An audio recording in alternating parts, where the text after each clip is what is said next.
odam zerikib ketdi-yu, kampir. Shuni ayting. Hey, bari ishing teyda, baqir-baqir qilmayapti.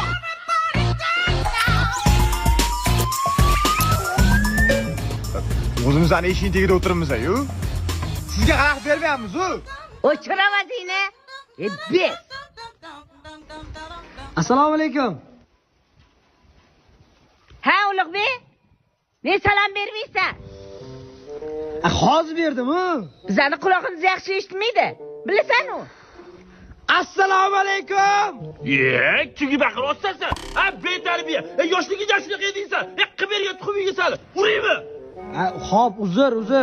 Uzringni pishirib ye. Nega sening bizani ishing teng supurmayapti? Bilmasam endi, darslari ko'pdir, vaqt bo'lmayotgandir. Erga tegisi kelmayaptimi?